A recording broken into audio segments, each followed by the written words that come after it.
ভালোবাসে এমনই তো হয়, একটু প্রেম আর একটু অভিনয়, কেউ কেউ করে শুধু নয় চায়। সিটি লাইফে সব দেখে নাও হে, সিটি লাইফে সব দেখে নাও হে, সিটি লাইফে সব দেখে নাও হে, সিটি লাইফে সব দেখে নাও হে। আমার বাসার সামনে রাস্তার উপর বাবলি আমার সাথে কি যে খারাপ ব্যবহার করছে, কি যে খারাপ ব্যবহার করছে, আমি বলে বুঝাতে পারবো না। বিশ্বাস করে আমি অনেক কষ্ট পেয়েছি। আপনার নিজের বাসা থাকতে তুই ব্যাচেলারদের সাথে কেন এটা থাকবি? কোনো সমস্যা নেই ভাই, আমার এখানে থাকতে একদমই কোনো ঝামেলা হচ্ছে না। আর অ্যাসাইনমেন্ট জমা না দিলে তো আমি পরীক্ষায় ফেল করবো, তখন তো আমারই দোষ দিবা। তুই তো এমনিও ফেল করবি, অমনিও ফেল করবি, তোর টাকা পয়সা দেওয়ার দরকার কি? কোনো টাকা পয়সা দিবা না। তুমি তো আসছো আমার জীবনটাকে ধ্বংস করে দিই। তোমার এক একটা পায়ের স্টেপ এক একটা পারমাণবিক বোমা। ফয়সাল ভাই রুম ছেড়ে দিছে শাওন ভাইয়ের বিপাশের জন্য। ফয়সাল ভাই আমার সাথে ঘুমায়। আমি এখন রাত্রেবেলা ডানে কাজ দিতে পারি না, বামে কাজ দিতে পারি না, লড়তে পারি না, চড়তে পারি না। 19 থেকে 20 এলি ফয়সাল ভাই ঘুমের টুকুটা যায়। আর তুমি যে ফোন দাও, তোমার কি কমন সেন্স নাই? তুমি রাত্রেবেলা তো ফোন দাও কেন? তোমার ফোনের জন্য ফয়সাল ভাই আমার কত পরিমাণে বকা দেয় তোমার কোনো আইডিয়া আছে? একটু বড় মোবাইল লাইট জ্বলে ওঠে, ফয়সাল ভাইয়ের চোখ বন্ধ থেকে চোখ খুলে ওঠে। আমার তো কইছে যা তুই বাইরে যা, বারান্দায় যা। এমনি করে আমি পারতেছি না। আর কত ঝামেলা করবা তুমি? আমি কিভাবে জানবো যে ফয়সাল ভাই তোমার মাঝখানে ঘুমায়? আমার মাঝখানে ঘুমায় না, আমার পাশের বেডে ঘুমায়। আচ্ছা এইটাই। আর এখন তো ভালোই হয়েছে, তাহলে তো তুমি বুঝতেই পারতেছো তোমার একটা রুম লাগবে। আমার রুম লাগবে? আমার রুমটা লাগলে আমার রুমটা আমি পাবো কই? তোমার রুমটা কোথায় তুমি জানো না? তোমার রুমটা হচ্ছে আমাদের বাসা। ও তাই? হ্যাঁ, তোমাদের বাসায় আমার রুম? মানে কতটা কমন সেন্সের অভাব হইলে মানুষের। কমন সেন্সের অভাব কেন? তাহলে তোমাদের বাসায় আমার রুম হবে কেমনে? খুবই সহজ। বিপাশা যেভাবে শাওন ভাইকে বিয়ে করা, তোমাদের বাসায় এসে উৎসবভাবে তুমি আমাকে বিয়ে করে আমাদের বাসায় উঠবা। দেন আমরা একসাথে ভার্সিটিতে যাব, গ্রুপ স্টাডি করব, ভার্সিটি শেষ করে যখন চাকরি নিব তখন একসাথে জয়েন করব, আসবো যাবো সব একসাথে হবে। এত বুদ্ধি নিয়ে তুমি ঘুমো কেমনে? হ্যাঁ, মানে তুমি ছাগলের থেকে কম না। আমি তোমার বাসায় ঘর জামাই থাকবো। শাওন ভাই যেতে ছেসরা, তারপরও তো সে ঘর জামাই থাকতে চাইতেছে না। আর আমি কেমনে এই লকেট কেমনে ঘর জামাই থাকবে? তোমার মাথায় কোনো বুদ্ধি হইব না, কমন সেন্স হইব না। শোনো, ভাবছিলাম আজকে আমি একটা ডিসিশন দিব যে কি করব, তোমার সাথে আমি আগাবো না পিছাবো। কিন্তু না, তোমার ডিসিশন দেওয়ার সময় হয় না, কারণ তোমার ভিতরে ধৈর্যটা নাই। যেদিন তোমার ভিতরে ধৈর্য আসবে ওই দিন তুমি আমার কাছ থেকে ডিসিশন পাবা। এর আগে তোমার সাথে আমার কথাই নেই। ওকে, তুমি তো এখন আমার লাভ এন্ড কেয়ার ইমোশন কিছু বুঝতেছো না। লোকে বুঝো।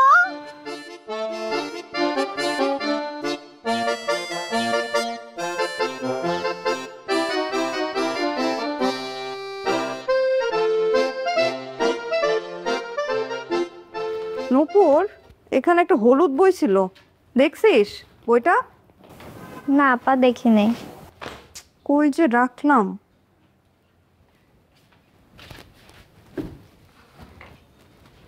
কি রে, কি মন খারাপ?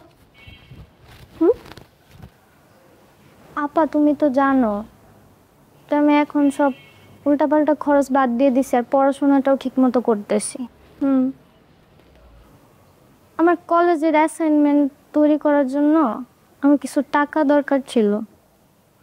প্রজেক্ট বানাইতে দিছে, তো প্রজেক্টের জিনিসপত্র কিনতে টাকা লাগবে না। আমি আব্বার কাছে গেছিলাম, আম্মা এটা শুনে অনেক রাগারাগি করছে, কইছে কোনো টাকা দিব না। তো তুমি তো বুঝো যে অ্যাসাইনমেন্ট না দিলে আমি পরীক্ষায় তো পাশ করতে পারবো না, আমার তো টিচাররা নাম্বার দিব না। আর আমি যদি অ্যাসাইনমেন্ট না দিই আমি তো পরীক্ষায় ফেল করবো, তখন তো সবাই আবার আমার এই দোষ দেব। তুই পরীক্ষা ফেল করবি না, তুই পরীক্ষা পাস করবি। এখন আমি টিউশন নিতে যাইতেছি। আজকে মাসের 1 তারিখ, তো হয়তো বা ভাগ্য ভালো থাকলে 2টা টিউশনির বেতনই আজকে দিয়ে দিবে। তো আমি বেতনটা নিয়ে আসি, তোর এই অ্যাসাইনমেন্টের জন্য জয় টাকা লাগে তুই আমার থেকে নিস। আর হ্যাঁ, আরেকটা কথা, আব্বা আম্মা তো এমনি অনেক টেনশনের মধ্যে আছে, টাকা পয়সা বিষয়ে কোনো কিছু আর আব্বা আম্মারে বলিস না।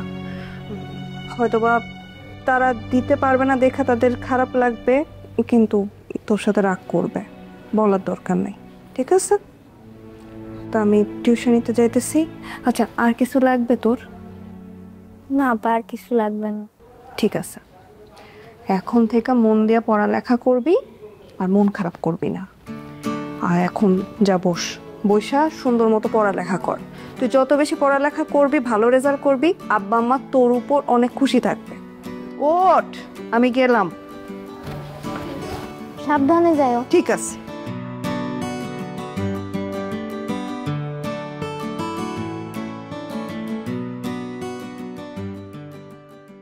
দেখো ফয়সাল, তুমি কালকে বলার পরে আমি কিন্তু গেছিলাম বিপাশাকে বলতে। শাওন, বিপাশা তো তেরা রাজি হলো না। শাওন তোমার বন্ধু, ও তার এক তেরা রাজি হলো না। কালকে রাতে খাবার টেবিলে তোমার সাথে আমার দেখা হলো, কিন্তু আমি সবার সামনে কথাগুলো তোমাকে বলতে চাই নাই। তো তুমি বলছিলে বলে আমি রিকোয়েস্ট করে আসলাম। পরে যে রাতে খেতে আসলো, তো আসবে না সব জানিয়ে দিল। তো দুইটাইকেই দেখতেছি তেরামি করতেছে, মানে আমি তো ফেল হয়ে গেলাম। তুমি যদি একটু পারো, আমার মনে হয় তোমার বন্ধুকে যদি তুমি একটু বোঝাও, তাহলে হয়তো কাজ হলেও হতে পারে। আমার মানুষকে কি বলবো সেটা বড় কথা না, আমার নিজের কাছে ভালো লাগছে না যে ওখানে ওরভাবে আছে, সাজানো গোছানো রুম পড়ে আছে এখানে। তুমি ভাই আমাকে একটু ফেভার করো, ফেস্টে সেটা করে দেখো তুমি। আচ্ছা, না ঠিক আছে, আপনি যেহেতু বলছেন সেটা অবশ্যই আমি তবে আমার মতো করে চেষ্টা করব। হ্যাঁ, তুমি যেটা ভালো মনে করো, বুদ্ধিমান ছেলে। মানে হচ্ছে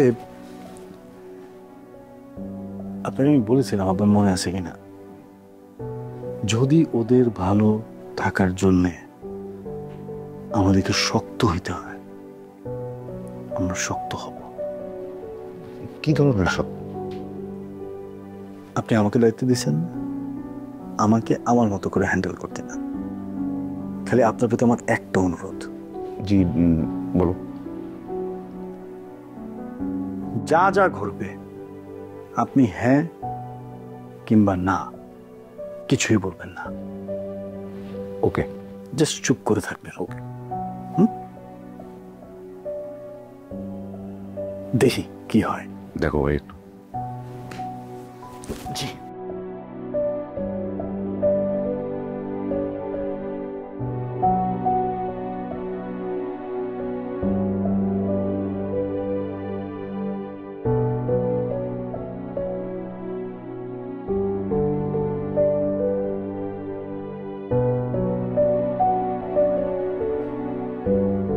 এই নুপুর, কি লিখতেছো এটা? তুমি কিছু বোঝা যায়?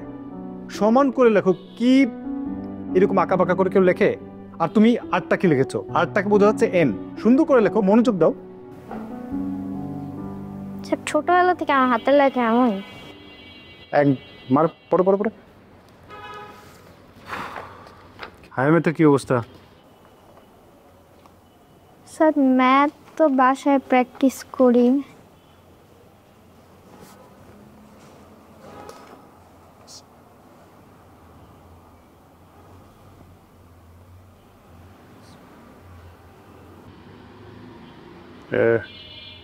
নুপুর, জি স্যার। এটা কি? কাগজ। এটা কাগজ, কিন্তু এর ভিতরে কি লেখা? একটা চিঠি। এটা কার? কে কাকে দিয়েছে? কিসের চিঠি স্যার? প্রিয় আমার ভালোবাসো। স্যার স্যার, এই চিঠি আমার না। স্টপ। এইগুলো করছো তুমি না? এই জন্যই পাও তুমি 10-এ 2, তাই না? পড়াশোনা করো না, আড্ডা দাও, ফোন ইউজ করো। আজকে আমি দেখি তুমি চিঠিও চিঠি আদান প্রদান করো তুমি। এই করলে কি পড়াশোনা হবে? আমি কেন তোমার পিছনে এত সময় দিচ্ছি? স্যার লিসেন, আমি তোমার পিছনে কেন সময় দিচ্ছি, কেন দায়িত্বটা নিলাম আমি? এর জন্য তুমি বাসায় পড়ার টেবিলে বসে বসে চিঠি লিখবে, আরেকজন তোমাকে চিঠি দিবে, সেটা তুমি পড়বা, সেই জন্য আমি তোমাকে পড়াচ্ছি। স্যার এই চিঠি আমার না, আপনি বিশ্বাস করেন। এই বই দেখি স্যার, এই বইটা এই বই ছিল। এটা কার বই? তোমার বই নিশ্চয়ই। তোমার পড়ার টেবিলে আর কার বই থাকবে? স্যার এটা আমার বই না। তোমার বই না মানে? স্যার এটা ঈশিতার বই। আজকে আমি ঈশিতার সাথে বসেছিলাম, ওর বই আমার কাছে চলে আসে, আমারটা ওর কাছে চলে গেছে। তুমি আবার মিথ্যা কথা বলছো। স্যার আমি সত্য কথা বলছি, এই বই আমার না, এই চিঠিও আমার না। তোমার টেবিলে তোমার বই না থেকে ঈশিতার বই থাকবে, তাই তো? স্যার দেখেন আপনি, কোথাও আমার নাম লেখা নেই। আমার বই দেখেন আপনি, এই দেখেন আমার বই, আমার নাম লেখা আছে। এই বই বাদ, এই যে এই বইটা দেখেন, এই দেখেন এখানে আমার নাম লেখা আছে। সব বই স্যার আমার, সব বই আমার নাম লেখা থাকে। এই বইটা স্যার আমার না।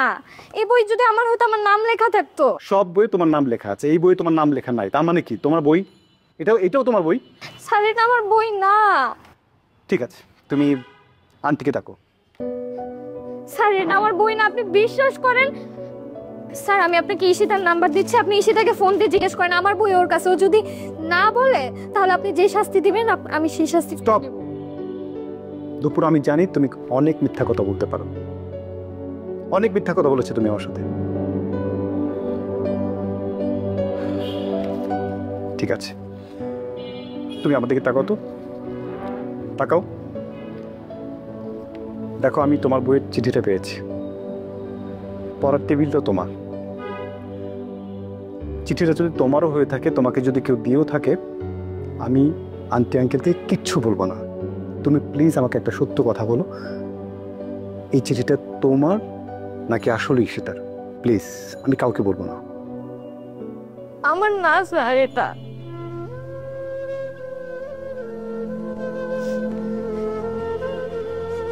কান্না করছো কেন? এটা আমার চিঠি না স্যার, আপনি বিশ্বাস করছেন না। ওকে ফাইন, আমি বিশ্বাস করেছি, পড়া শুরু করো। এটা তোমার না, এটা ঈশিতাকে অবশ্যই ফেরত দেবে। পড়ো।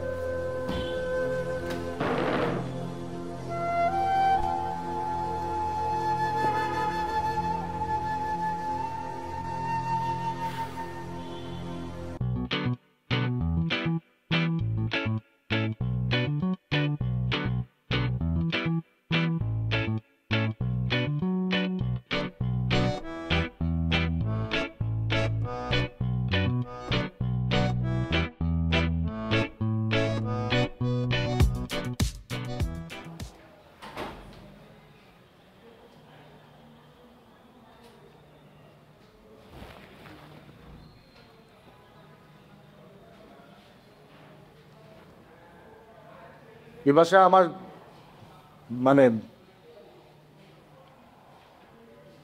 কি বলবো আমি আসলে বুঝতে পারতেছি না। মানে আমার জন্য আসলে যে কোনো কথা এই মুহূর্তে বলা কঠিন, কিন্তু যেটা বাস্তব সেটা আমাদের বলতে হবে। সত্যি আমি দুঃখিত তোমার কাছে যে আমি এখন যে কথাগুলো বলবো তোমার হয়তো ভালো লাগবে না। ওর ব্যাপারে আমি কোনো কথা বলতে চাই না, ওর সাথে আমার কোনো কথা নেই। আমার যা কথা তোমার সাথে। দেখো, আমার দায়িত্ব নিয়ে আমি এই বাসায় তোমার ভাইয়ের সাথে কথা বলি। আমার একটা ছোট ভাই, আমার একটা বন্ধুকে নিয়ে ভাড়া নিয়েছি। বাসায় নানান কিছু হয়েছে, আমার কাছে কমপ্লেন আসছে। আমি আমার যথাসাধ্য চেষ্টা করছি কমপ্লেন যেন লজিক্যাল হয় ও সুষ্ঠু সমাধান, সেইটারই ধারাবাহিকতায় আজকে তোমরা দুজন বিয়ে করে চলে আসছো। ভালো, বিয়ে করছো তো সুস্থ ব্যাপার, স্বাভাবিক ব্যাপার, এটা খারাপ কিছু না।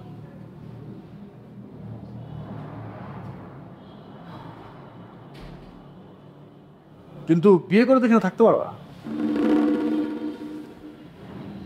থাকতে পারবো না বলে? না, তুই কোনো কথা বলবি না, চুপ থাকবি। না ফয়সল ভাই কি বল? আমি বললাম চুপ থাকবি। তাহলে আমরা কই যাবো? চুপ থাকতে বলছি আমি।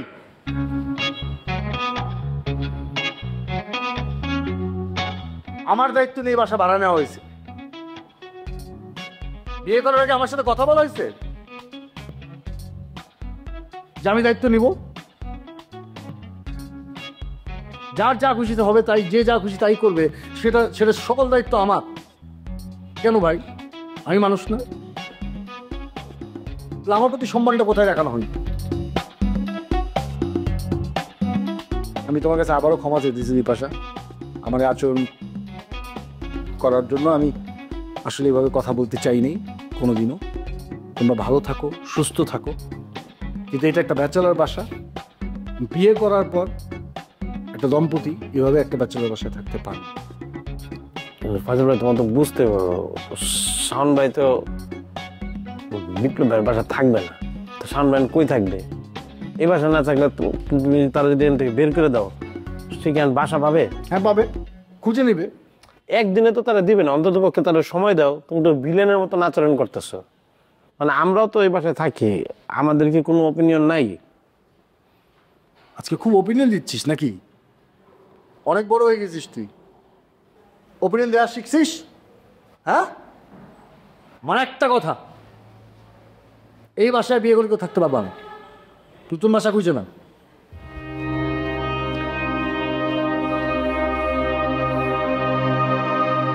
তোর ভাইয়ের ব্যবহারটা দেখছস? আমার লোকে সবসময় খারাপ ব্যবহার করে আমি মাইনে নেই, আমি কিচ্ছু বলি না। কিন্তু আজকে তো মেনে একা না, আমার সাথে আমার নতুন বউ ওয়াইফ আছে, ওর সামনে আমার এবার অপমান করাটা ঠিক হয়েছে? আমি বুঝলাম না আসলে ফয়সাল ভাই এমন কেন করলো। ফয়সাল ভাই তো এমন করার কথা না। আমি নরিনে কই যাবো? এই চলো। কোথায়? কোথায় মানে?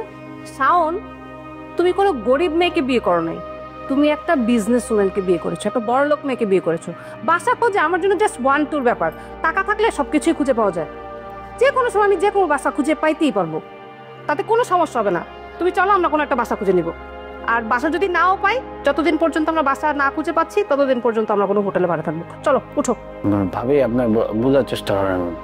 লকেট, আমি সবকিছুই বুঝতে পারতেছি, তোমরা যে কেউই আমাকে সহ্য করতে পারতেছো না, এতটুকু বোঝার ক্ষমতা আমার আছে। আপনি দেখলেন আপনার সামনে তো আমি আমার বড় ভাইয়ের সাথে কেমনে কথা বললাম, কিন্তু নিজেই ফাইট করতেছি আপনাদের জন্য। ফয়সাল ভাইকে এত রুড হইতে আমি কখনোই দেখিনি, তাকে আমি এইভাবে ভাবিই নাই। আমরা কোনো হোটেলে থাকতেছি না, আর তোমার টাকায় আমি কেন চলবো? তোমার টাকায় যদি আমার চলতে হইতো তাহলে তো আমি হোটেল খুঁজতাম না, বাসা খুঁজতাম না, ডিরেক্ট তোমার বাসায় উঠতাম, তাই না? তো তুমি এখন কি ডিসিশনটা নিচ্ছো, কি করবা তুমি? দেখতেছি কি করা যায়, একটা ডিসিশন নিতেছি। টেনশন করো না, মাত্র বিয়ে করে আসছি, ঝগড়ার সময় না, ঠান্ডা মাথায় চিন্তা করতে হবে। তুমি বাসায় জানাইছো বিয়ে করছো যে? জানাইছি। কি বলছে আঙ্কেল আন্টি? বলছে আর জীবনে যেতে বাসায় না যায়, বাড়িতে যেন না ফিরি। তাহলে তুমি আমার দায়িত্বটা কিভাবে নিবা? টেনশন নাই, বাড়িতে যাইতে হবে কোনো কথা না, আমি শহরে থাকবো তোমার নিয়ে, আর সব ব্যবস্থা আমিই করবো। আমি আসতেছি। এখন আবার কই যেতেছো? বাসা খুঁজতে নেই, বাসা তো খুঁজতে হবে, কিন্তু থাকতে হবে নাকি? লকেট, তোর ভাইয়ের না ন্যূনতম কোনো জ্ঞান নাই, তোর তো ন্যূনতম জ্ঞান থাকা উচিত ছিল। তোর বড় ভাই মাত্র বিয়ে করে আইছে, বাসা খুঁজতে যাইতেছে, তোর তো বলা উচিত ছিল ভাইয়া তুমি বসো, আমি তোমার জন্য বাসা খুঁজে নিয়ে আসি। সেটা তো তুই কোনোদিন বলবি না। তোমার ন্যূনতম জ্ঞান আছে? তোমার বোঝা উচিত না তুমি নতুন বিয়ে করছো, সে আমার ভাবি, তারা একলা ফালে আমরা যেতে পারি? পুরো বাসা খালি না, ভাবির যদি কিছু লাগে? হাই রে, মুখের মধ্যে তো সবসময় প্রত্যেকটা কোয়েশ্চেনের অ্যান্সার রেডি থাকে, মানে প্রশ্ন করতে দেরি তোর উত্তর বেড়ে গেছে। এইটা প্রশ্ন উত্তর না দিয়া তুই তো আমার সাথে যাইতেও পারতি, যে ভাইয়া তুমি একা যাও না, আমি তোমার সাথে যাই, চলো, সেটা তো কষ্ট নাই। একই তো হইতেছে, তা চলো যাই, ভাবির রেখে একলা যাই, চলো। থাক থাক হইছে, কেন তোমার যাওয়া লাগবে না, ওর কি লাগে না লাগে খেয়াল রাখিস, আমি যেতেছি। আচ্ছা শোনো ভাই, তো নতুন বিয়ে করছো, ভাবি আছে, আমরা যে খাবার খাই খাবার তার ভাবি খাইতে পারবো না, একটু ভালো মন্দ খাওয়ার নিয়ে এসো। শাওন তো বিয়ে করছে। কি বলো তুমি? হ্যাঁ, শাওন ভাই বিয়ে করলো, কোনো দাওয়াত দিল না, এটা কোনো কথা? তুই সামনের সাথে রাস্তায় রাস্তায় ঘুরে বেড়াবি, এটা দেখতে আমার ভালো লাগবে? আমার একটু দুর্ঘটনা ঘটে গেছে। কি দুর্ঘটনা? বলো না, তুমি যেমন আমার সব কথা শোনো, প্রমিস করলাম আমি এখন থেকে তোমার সব কথা শুনবো। বলো তোমার কি রিকোয়েস্ট? তোমার কলেজে যদি কোনো সিনিয়র আপা থাকে, মানে এরকম যদি পাত্রী পাও, তাহলে তুমি একটু কথা বলে দেখো তাদের ফ্যামিলির সাথে।